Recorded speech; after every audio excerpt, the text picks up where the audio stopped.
Կրթության, գիտության, մշակույթի և սպորտի նախարարության աջակցությամբ և ֆրանկոֆոնիայի օրերի շրջանակում Գյումրիում կայացավ բացառիկ համերգ, որի ընթացքում հնչեցին ֆրանսիացի մեծանուն կոմպոզիտորներ Կամիլ Սեն-Սանսի և Մորիս Ռավելի ամենասիրված ստեղծագործությունները։ Համերգը կազմակերպվել էր Հայաստանի պետական կամերային նվագախմբի, Հայաստանի Հանրապետությունում Ֆրանսիայի Հանրապետության դեսպանության և Հայաստանում Ֆրանսիական ինստիտուտի համագործակցությամբ։ Հանդիսատեսը վայելեց Սեն-Սանսի և Ռավելի ստեղծագործությունների շքեղ մեկնաբանությունները ֆրանսիացի ճանաչված դիրիժոր Ռալֆ Զիկետիի դիրիժորությամբ։ Համերգը նվիրված էր նշված կոմպոզիտորների 150-ամյա հոբելյաններին, նշանավորելով այս մեծ արվեստագետների անկնահատելի ներդրումը համաշխարհային երաժշտական գանձարանում։ Նվագախումբը բարձրարվեստ կատարմամբ նոր շունչ հաղորդեց այս դասական ստեղծագործություններին, փոխանցելով ֆրանսիական երաժշտության նրբերանգներն ու հոգևոր խորությունը։ Միջոցառումն ընդգծեց նաև հայկական և ֆրանսիական մշակույթների միջև ամուր կապերը, միաժամանակ վերհանելով Գյումրու մշակութային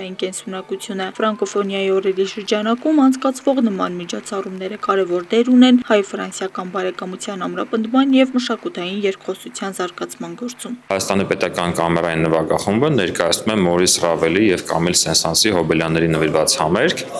Գյումրիում կամերային երգչադահլիճում կներկայացնենք այս երկու մեծանուն կոմպոզիտորների ստեղծագործությունը, նաև այսօրվա ծրագրում ներառված է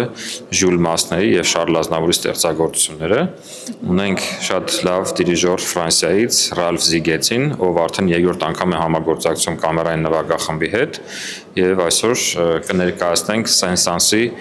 կենթանիների դիմակահանդես շատ հայտնի ստեղծագործությունը, որը նաև կարծում եմ, որ շատ ավելի հետաքրքիր նաև երեխաների համար, եւ այսօր ակնկալում ենք հանդիսատեսի շրջանակներում երիտասարդներ, երեխաներ, դպրոցականներ։